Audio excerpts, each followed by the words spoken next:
స్వచ్ఛమైన నాణ్యమైన గౌదర్పార్ పూజా ఉత్పత్తులు www.gaudarpar.com ద్వారా ఆన్లైన్ లో ఆర్డర్ చేయండి. మీ ఇంటిని దేవాలయంగా మార్చుకోండి. నమస్తే రమగారు. నమస్తే జయ. రమగారు, ఒక సిరీస్ చెప్పుకున్నాం, వజ్రాల దీవిలో పగడాల పడవ. నెక్స్ట్ భాగం ఏంటి? ప్రచండు అనే మహావీరుడు వెళ్ళాడు. వెళ్ళి సూరసేనుడు చనిపోయి ఉన్న అతని శరీరంలోంచి శూలాన్ని తీసుకుని బయలుదేరాడు. నల్లదిబ్బ, నల్లకొండ దిబ్బకి వెళ్ళాలి. నల్లకొండ దిబ్బలో ఆ కొండ మీద ఒక గుణమావిడి చెట్టు ఉంది. దానికి 2 పళ్ళు ఉంటాయి. ఓకే, అవి పట్టుకురావాలి. ఇది పూర్తిగా దయ్యాలతోటి నిండి ఉండే కొండ. ఆ పిశాచాలన్నీ కూడా ఆ జంట మామిడి పళ్ళు విపరీతమైన మంత్రశక్తిని పెంచేవి. ఓకే, ఆ కాయల కోసం ప్రయత్నం చేస్తాయి. ఆ కాయల కోసం ఎవరైనా వస్తే వాళ్ళని పీక్కు తింటాయి. ఇతను ఆ దారిలో వెళ్ళడం మొదలుపెట్టాడు. ఓకే, ఎప్పుడైతే అతను ఆ కొండని సమీపించాడో అదృశ్య రూపంలో ఉన్న భేతాళుడు వచ్చేసాడు. ప్రచండ ఆగు, ఎక్కడికి అంటే నేను మామిడి పళ్ళ కోసం వచ్చానన్నాడు. వచ్చానంటే ఏమన్నాడు, నువ్వు ఏదైనా బలిస్తే కానీ నిన్ను కొండెక్కనివ్వను. అద్భుతమైన బలి ఇవ్వమంటే ఎడం చేయి నరుక్కున్నట్ట ప్రచండు. ఎడం చేయి నరుక్కుంటే భేతాళుడు సంతోషించి ఏమన్నాడు, ఇదిగో నీ చేయి తీసుకో, కానీ నువ్వు మానవుడు అన్నవాడు చేయకూడని పని చేస్తున్నావు. ఈయనకు కావాల్సింది ఒట్టి మామిడి పళ్ళు కాదు, ఈ మామిడి పళ్ళు అక్కడి నుంచి ఇంకోటి ఏమిటో తెచ్చుకోవడానికి. లేకపోతే పనిమాల వీళ్ళకి సహాయం చేస్తానని ఎందుకు వచ్చాడు? అతనికి అడిగాడు కదా రాజుని, నీకు నేను తెచ్చిపెట్టాను మామిడి పళ్ళు, మీకు సంతానం కలుగుతుంది, నా కోరిక తీర్చమన్నాడు. సాధారణ మానవుడైన రాజు దగ్గర ఏముంది? 2 భార్యలు, ఇప్పుడు రేపు పుట్టబోయే పిల్లలు తప్పిస్తే ఏమీ లేదు ప్రత్యేకం, ఓ రాజ్యం తప్ప. అతని దగ్గర ఉన్న ప్రత్యేకం ఏమిటి? మహావిష్ణు ప్రసాదమైన వజ్రాల బాణం ఉంది వాళ్ళ దగ్గర, రాజు దగ్గర. రాజు ఏమన్నాడు, వజ్రాల బాణం కాకుండా ఇంకోటి ఏదైనా అడగమన్నాడు. ఇంకేం లేదు అడగడానికి. రాజుకు తెలియలా ఇతని ఇంటెన్షను, కానీ భేతాళుడికి శక్తులకి తెలుస్తుంది కదా వీడు ఏరే ఇంటెన్షన్తో ఈ పని చేస్తున్నాడని. ఇతనిచ్చిన ప్రచండ బలితోటి సంతృప్తుడైన భేతాళుడు, నువ్వు చేస్తున్న పని చెయ్యి, కానీ ఇది చెయ్యకూడని పని, కానీ నువ్వు మహత్వాకాంక్షతోటి ఇంత మహత్తరమైన బలిచ్చాను కాబట్టి నేను నిన్ను ఇక్కడికి ఎలవ్ చేస్తున్నా. కాగల కార్యాల్లో నా సహాయం ఉంటుందని నమ్మద్దు నువ్వు. ఓకే, నువ్వు ఎప్పుడు నీకు ఏ శక్తి అడ్డం వచ్చినా నువ్వు ఇలా ప్రచండమైన బలి ఇచ్చి నీ పని చేసుకోవాల్సిందే అనేసరికి సరే ఆ కొండ మీదకి వెళ్ళాడు. చీకటి పడేసరికి మొత్తం దయ్యాలతో నిండిపోతుందట. అది ఆ కొండంతా, అవన్నీ ఇతని మీదకి వచ్చేస్తూ ఉంటాయి. కాకపోతే ఈ భేతాళుడు ఇతని దీంట్లో ఉన్నాడు కదా, ఇతను ఆ జంట మామిడి పళ్ళని ఒకే దెబ్బకి పట్టేశాడు. ఓకే, కోసేసాడు కాయలు. ఆ 2 కాయలు పుచ్చుకొని వెనక్కి వచ్చాడు. ఓకే, సూరసేనుడు చనిపోయిన సంగతి తెలిసిపోయింది వీళ్ళకి. తిరిగి వచ్చి రాజుకి అప్పచెప్పాడు. అప్పచెప్పి నీ భార్యలిద్దరికీ చెరొక పండు తినిపించు, సంతానం కలుగుతుంది. నీ సంతానం కలిగాక 6 ఏళ్లకి నేను మళ్ళీ వస్తాను. 6 ఏళ్లకి నా కోరిక ఏంటంటే నీకు ఒక కుమారుడు కలుగుతాడు. అతను వజ్రాల బాణాన్ని వేయటం చూడాలి నేను. వజ్రాల బాణం ఉంది కదా నీ దగ్గర, నాకు అక్కర్లా, అది ఇవ్వమని కోరట్లా. కుమారుడు సంధించి వెయ్యాలి. ఆ సంధించి వేసినప్పుడు చూడాలి నేను, అది నా కోరిక. చిన్న కోరికే కదా, అంతేగా. ఈ మన రాజగురు అన్నాడు, ఏమిటి ఇతని ధోరణి ఒక రకంగా ఉంది, ఇంత మహత్కార్యం సాధించాడు. మహావీరుడైన సూరసేనుడు ఎక్కడ రాలిపోయాడో, ఎంతమందో చచ్చిపోయారు, ఇతను ఇది తీసుకొచ్చాడంటే బాణం వేయటం చూడటం ఏమిటి, రాకుమారుడే వేయాలంటమేంటి, అదోసారి చూపించండి నేను చూస్తా అని చూసి వెళ్ళిపోవచ్చు. అలా అంటల్లా ఏదో లొసుగుంది ఇందులో. రాజుగారు మీరు అదేం ఆలోచించకండి, ఇంకా సమయం ఉంది కదా అన్నాడు. సరేనన్నారు. వెళ్ళిపోయాడు ప్రచండు. 6 ఏళ్లకి మళ్ళీ వస్తాను అని. అతను వెళ్ళిపోయాక రాజు ఏం చేశాడు, ఆ పూట మహత్తరంగా ఊరంతా వజ్రాల దేవి నిండా అన్ని దేవాలయాల్లో అద్భుతమైన పూజలు చేయించి మహత్కార్య సాధన జరిగింది. 2 జంట మామిడి పళ్ళు, యోగి సెలవు ఇచ్చిన 2 మామిడి పళ్ళు ఊళ్ళోకి వచ్చేసినాయని, ఇక రాజకుమారుడు పుట్టడమే, వారసులు పుట్టడమే తరువాయిని చాటించి అందరూ మంగళ వాయిద్యాలు అవి వాయించుకోండి, ఇళ్లలో జెండాలు అవి తగిలించండి, దీపాలు వెలిగించండి అని అన్ని ఆజ్ఞలు ఇచ్చారు. ఓకే, సాయంకాలానికి దేవాలయాల్లో పూజలు అభిషేకాలు అన్నీ అయ్యాక రాజే స్వయంగా ఇద్దరు రాణులకి చెరొక మామిడి పండు కోసి పెట్టాడు. అక్కడి నుంచి ఏం చేశారు, 2 మామిడి పళ్ళకి చెక్కులు తీశారు. ఆ 2 చెక్కులు, 2 టెంకలు, పంచకళ్యాణి గుర్రం ఒకటి ఉంది ఆయనకి. గుర్రానికి స్వయంగా తినిపించాడు రాజు. సంవత్సరం తిరిగేసరికి పెద్దరాణి గారికి ఒక కుమారుడు, చిన్నరాణి గారికి ఒక కుమార్తె, పంచకళ్యాణి గుర్రానికి ఒక కుర్ర పిల్ల పుట్టారు. రాజకుమారుడికి అజేయుడు అని పెట్టారు పేరు. గెలుపు అజేయుడు, జయించరాని వాడనమాట. అమ్మాయి పేరు అనిల అని పెట్టారు. అక్కడి నుంచి ఏం చేశారు, ఈ గుర్రానికి నల్లటి మహాందమైన గుర్రపిల్ల పుట్టిందట. దాని పేరు మెరుపు అని పెట్టారు. పిల్లలు పెరిగారు కాస్త. మెరుపు బ్రహ్మాండంగా దూకేసేది, ఎగిరేసేది, పెరగటం మొదలుపెట్టింది. అది కూడా కుమారుడు కుమార్తెలతో పాటు యువరాణి యువరాజుతో పాటు అశ్వాన్ని కూడా పెంచారు. బ్రహ్మాండంగా జరిగినాయి. 5 సంవత్సరాలు నిండినాయి పిల్లలకి. అక్షరాభ్యాసం మొదలుపెట్టారట. అక్షరాభ్యాస వేడుకలో ఉన్నట్టుండి ఉరుములా పడ్డాడు ప్రచండు. వచ్చేసేసరికి సరే అప్పటికి 6 సంవత్సరాలు అయినాయి. ఏడాదికి ఒక ప్రెగ్నెన్సీ, ఏడాది సరిపోతుంది కదా. ఆ పిల్లలకి 5 ఏళ్ళు నిండేసరికి అక్షరాభ్యాసం చేస్తున్నారు. వచ్చి రాజా నా కోరిక తీర్చమన్నాడు. తీర్చమంటే పిల్లాడు అంతున్నాడు. 5 ఏళ్ళ వాడు ఎంత ఉంటాడు, చంటాడు ఇంత ఎత్తే ఉంటాడు. రాజు మంత్రి అందరు సంప్రదించుకుని, అయ్యా వజ్రాల బాణం మహాబరువు, పిల్లవాడికి ఇప్పుడే అక్షరాలు రాయిస్తున్నాం. రాకుమారుడు యువరాజుకి ఇప్పుడే ఇంకా ధనుస్సు పట్టించలా. నువ్వేమన్నావు, సంధించి ఆకాశంలో బాణం వేస్తూ చూస్తానన్నావు. ఈవిడ ఎక్కడ సంధిస్తాడు, ఆ బాణం కూడా ఎత్తలేడు పిల్లవాడు. కాబట్టి 12వ ఏట మళ్ళీ 6 ఏళ్ళకి రా. అప్పటికి పిల్లాడు కొంచెం గడిగడతాడు. ఈ 6 ఏళ్లలో ధనుర్బాణాలు సాధించడం అవి నేర్చుకుంటాడు. ఒక రవ ఎదుగుతాడు.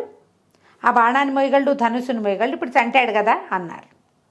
పిల్లల్ని ఆశీర్వదించి ప్రచండు వెళ్ళిపోయాడు. అబ్బో, ఒప్పుకున్నాడు. మరి ఒప్పుకోక బాణం ఎట్టపుచ్చుకుంటాడు చంటి పిల్లాడు, చిన్నాడు. 5 ఏళ్ల వాడేం చేస్తాడు. ఓకే. ఇంకో 6 సంవత్సరాలు గడిచి రాకుమారుడికి 11 నుండి 12వ ఏడు వచ్చింది. 12వ ఏడు వచ్చేసరికి ఈ 6 ఏళ్లలో పిల్లాడు ధనుర్బాణాలు సంధించడం, కత్తిడాలు తిప్పడం, అక్కడి నుంచి ఇంకొకటి ఏంటంటే కుస్తీ పట్లు అవి నేర్చుకున్నాడు. బాగా నేర్చుకున్నాడు. అయితే ఈ 12వ పుట్టినరోజుకి బ్రహ్మాండంగా పెద్ద సభ చేశారు. రకరకాల పోటీలు, యుద్ధ విద్యల్లో పోటీలు పెట్టారు. ముందు కుస్తీ పోటీలు పెట్టారు. కుస్తీ పోటీలు పెడితే ఆ కుస్తీ పోటీల్లో మహావీరుడైన పద్మనందుడని ఒక మంచి బలశాలి ఉన్నాడు వాళ్ళ దేశంలో. రాకుమారుడు సన్నగా పెరిగాడు. 12 ఏళ్ల పిల్లాడికి వస్తా పుష్టిగా ఉన్నాడు. ఈ మొత్తం సాములో పద్మనందుడే గెలిచాడు. రాకుమారుడు ఎంతో సంతోషించాడు. ఓకే, బలశాలి ఉన్నాడు మనకి, నేను ఓడిపోయానని దిగులు లేదు. పార్టిసిపేషనే ఇంపార్టెంట్. ఈ రోజుల్లో పిల్లలకి అదొకటి చెప్పాలి కదా, ఫస్ట్ వచ్చింది లాస్ట్ వచ్చింది ఆలోచించకూడదు. అవును, నువ్వు పార్టిసిపేట్ చేయటం, ఎట్మోస్ట్ పోటీ ఇవ్వటం, మనం ఎంత ఇవ్వగలమో అంత పోటీ ఇవ్వటం. గెలిస్తే గెలిచాం, లేదు జయాపజయాలు దైవాధీనాలు, పిల్లలకి అది నేర్పాలి. రాకుమారుడు అది మంచిగా నేర్చుకున్నాడు. తర్వాత అభినవ కిరీటి బిరుదం ఇచ్చినటువంటి ఒక మంచి బాణాలు వేసేవాడు ఒకడు, కత్తి అతనితోటి. ఆ కత్తి సాములో రాకుమారుడే గెలిచాడు. ఈ మొత్తం హడావిడంతా అవుతుండగా ప్రచండు వచ్చేసాడు. మళ్ళీ 6 ఏళ్ళకి వస్తానన్నాడుగా. 11 నుండి 12వ ఏడు వచ్చింది రాకుమారుడికి. వచ్చేసాడు. రావటం ఏమిటి, పిల్లని ఆశీర్వదించాడు. పిల్లకేసి తదేకంగా చూశాడు. పిల్ల కూడా పెరిగింది. 12వ ఏడు వచ్చింది కదా, ట్విన్స్ కదా, ఒకసారే పుట్టారు కదా. సరే ఏమన్నాడు, నా కోరిక తీరుస్తావా రాజా అన్నాడు. తప్పకుండా తీరుస్తానని. ఆ దేశంలో ప్రజలందరూ కూడా చాలా ఉత్సాహంగా ఉన్నారు. వాళ్ళల్లో ఎవ్వరూ ఆ బాణాన్ని ఏనాడు చూడలే. ఆ వజ్రాల బాణం వాళ్ళకి ఎక్కడుంది, పూజా మందిరంలో ఉంటుంది. ఓకే, ఎవరు చూస్తారు? రాజు కూడా రోజుకోసారి ఊరికే దూరం నుంచి చూస్తాడు. దాన్ని ముట్టుకుని ఎత్తుకుని పట్టుకుని చూడ్డు. పిల్లాడి ఇప్పటిదాకా కంటితో చూడలేదు దాన్ని తీసుకొచ్చారు. బ్రహ్మాండమైన ధనస్సు తెప్పించారు. ఎప్పుడైతే ఆ బాణాన్ని తేగానే ఆ ప్రచండు మొహంలో తేడా చూసేసరికల్లా రాజగురువు శ్రీకాంత శర్మకి అనుమానం వచ్చింది. ఏమిటి తన ధోరణిలో ఒక రకమైన మార్పు వచ్చింది. దాన్ని చూసేసరికల్లా అతని నరాలు ఉప్పొంగటం, మొహం ఇట్లా భీషణంగా తేతేతే అన్నట్టు చంద్రముఖి అయ్యాడనమాట. భయం వేసింది దీనికి.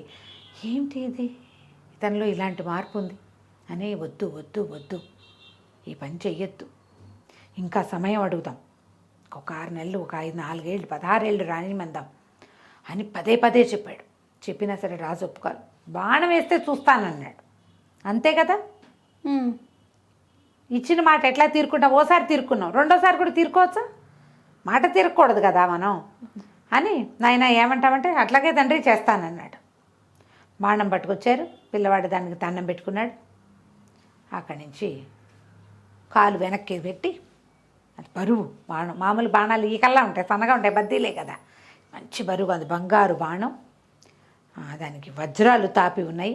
వెనకాల భాగంలో ఇట్లా ఉంటుంది కదా బాణాలకి యారోకి వెనక భాగం, ఆ వెనక భాగం అంతా వజ్రాలు. ఈ బంగారపు బాణం మీద ఇట్లా వరుసగా వజ్రాలు ఉన్నాయి.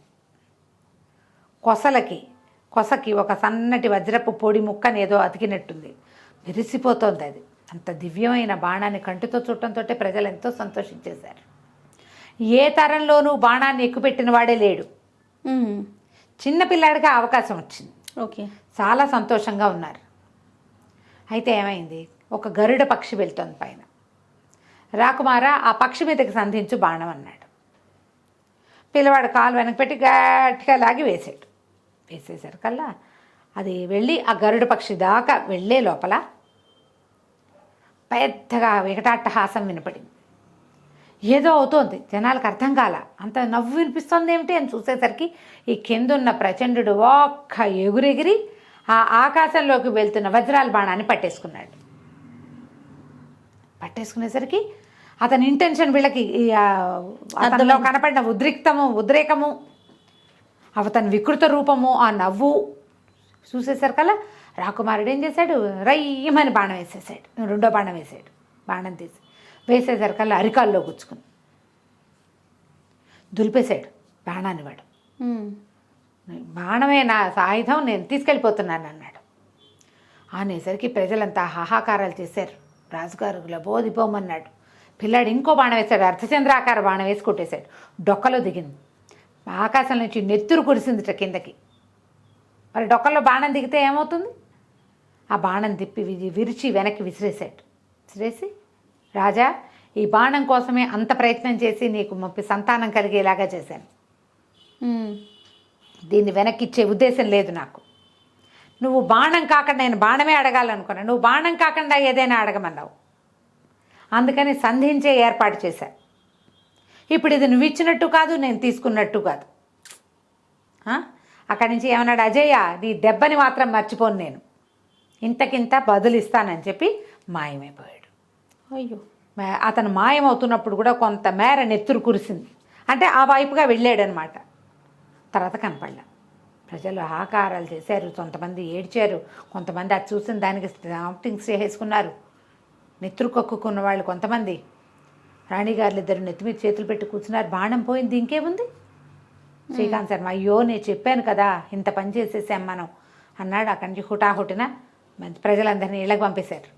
వీళ్ళు మీటింగ్ పెట్టుకుని అజేయుడి మీదకి వస్తాడు ఖచ్చితంగా, కాబట్టి అజేయుడిని ఇంకా కనపడినివ్వకూడదు అని చెప్పి ముందు గెలిచిన వాడు ఓడిపోయిన వాడు ఇద్దరు వీరున్నారు. మహాపద్మనందుడు ఒకడు, తర్వాత అభినవ్ కిరీటి బిరుదం ఉన్నటువంటి ధనుర్ధారి ఒకడు, అభినవ్ గుప్తుడు ఏదో అతని పేరు. వీళ్ళిద్దరిని పిలవండి, వీళ్ళు రాకుమారుడితో పాటు ఉంటారు. మెరుపును కూడా పంపించేసేయండి. రాకుమార్తె పెళ్ళి మన అంతఃపురంలో ఉంటుంది. రాకుమారుడు విద్యలు నేర్చుకుంటాడు. వీడిని ఎదుర్కోవాలంటే మరిన్ని విద్యలు కావాలిగా, ఎన్నో విద్యలు కావాలంటే ఖచ్చితంగా మనం పిల్లవాడిని కాపాడాలి అని చెప్పి వెంటనే మన సైనిక బలం ఎంత ఉంది, ఎవరెవరు ఎంత ఉన్నారు, ఎప్పుడైతే ఈ బాణం బయటికి వెళ్ళిపోయింది అన్న మాట తెలుస్తుందో శత్రువులు వచ్చేస్తారు మన మీదకి. వాళ్ళు రాకుండా మొత్తం కట్టడి చేసుకున్నారు. అన్ని వైపులా వాళ్ళ పరిధులన్నీ జాగ్రత్త చేసుకున్నారు. మరి జాగ్రత్త పడాలి కదా, దాన్ని ఏమంటారు, సీమాంతంలో వీళ్ళ సరిహద్దుల దగ్గర అక్కడ బలం పెంచారు. అక్కడి నుంచి కోట గోడలు ఎక్కడెక్కడ సరిగ్గా లేవో అవన్నీ రిపేర్లు చేసుకున్నారు. ఈ కత్తి సాము, ధనుర్బాణాలతో యుద్ధం చేసేవాడు అదే ధానుష్కుడు. తర్వాత కొంతమంది కుస్తీ పట్ల వాళ్ళు, ఒక 3-4 అద్భుతమైన గురువుల్ని పెద్ద పెద్ద జీతాలతోటి రాకుమారుడితో పాటు ఒక ప్రత్యేకమైన దుర్గానికి తరలించేశారు. కుమారుడు ఎక్కడున్నాడో ఎవరికీ తెలియదు. వాళ్ళతో పాటు శ్రీకాంత్ శర్మ గారు కూడా వెళ్ళిపోయాడు, రాజగురువు కూడా వెళ్ళిపోయాడు. ఓకే, పిల్లడితో పాటే ఉండడానికి. రాకుమార్తెను ఇక్కడే ఉంచుకున్నారు. 4 సంవత్సరాలు గడిచాయి. రాకుమార్తె చక్కగా 64 విద్యలు నేర్చుకుంది, అన్నీ చదువుకుంది చక్కగా. మెరుపు కూడా చాలా బ్రహ్మాండంగా తయారైంది. 16 ఏళ్ళు వచ్చినాయి మెరుపుకు కూడా. చాలా బలమైన గుర్రం అది. ఇక్కడ కాదు, మబ్బుల్లో కూడా ప్రయాణించగలిగే శక్తి ఉంది దానికి. ఓహో. ఎక్కడికైనా ఎక్కేస్తుంది, ఏ కొండైనా ఎక్కేస్తుంది, ఏ కొండ మించైనా దూకేస్తుంది. ఇక రాకుమారుని తెచ్చి యువరాజు పట్టాభిషేకం చేసుకోవటమే. 16 సంవత్సరాలు గడిచేసరికి 16 ఏళ్లకు వస్తానని చెప్పాడు. మొట్టమొదట వీళ్ళకి సంతానం కలగడానికి ఉపదేశించిన యోగి ఆయన వచ్చాడు. వీళ్ళు దేవాలయంలో పూజలు జరిపించుకుంటుండగా సైనికుడు ఒకడు వచ్చి, యోగి ఒక ఆయన వచ్చారు, ఇంతకుముందు మనకి వచ్చిన యోగి లాగానే కనపడుతున్నారంటే హుటాహుటిన రాజు కుటుంబం అంతా పరిగెత్తుకుంటూ వెళ్ళింది ఆయన చూడడానికి. ఆయన కుటుంబం అందరినీ పిలిచి యువరాజును కూడా పిలిపించి ఆశీర్వాదాలు అందుకున్నారు. జరిగిందంతా చెప్పారు. ఎట్లా జరిగింది. సూరసేనుడు మరణించాడు. ప్రచండు అనే మహావీరుడు ఒక అతను వచ్చి ఇది తెచ్చిపెట్టాడు. ఏం జరిగిందో మాకు తెలీదు, ఎట్లా వెళ్ళాడో కూడా తెలీదు. ఇట్లా సంతానం కలిగింది. 5వ ఏట వచ్చాడు, మళ్ళీ 11వ ఏట వచ్చి బాణం పట్టుకెళ్ళిపోయాడు. అజేయుడిని గుర్తుపెట్టుకుని ఇంతకింత పగ తీర్చుకుంటాను అన్నాడు కాబట్టి మేము పిల్లవాడిని దాచిపెట్టాము అంటే అప్పుడు ఆయన సరే చాలా ఆశీర్వదించి, అజేయుడు నిజంగానే అజేయుడు, మీకేం భయం లేదు అని చెప్పి పిల్లవాడికి మెళ్ళో ఒక మంత్రాల మాల ఒకటి వేశారు. ఇది నిన్ను అదృశ్యుణ్ణి చేస్తుంది. ఓహో. ఎప్పుడు కావాలంటే అప్పుడు దీని మాలని పట్టుకుని అదృశ్యం అవ్వాలి అని కోరుకుంటే నువ్వు అదృశ్యం అయిపోతావు దీంతో, ఇది నీకు నా బహుమతి అని ఒక చెక్క పావు కోళ్ళు ఇచ్చాడు. ఎక్కడికి కావాలంటే అక్కడికి తీసుకెళ్తాయి ఇవి నేను. ఓకే.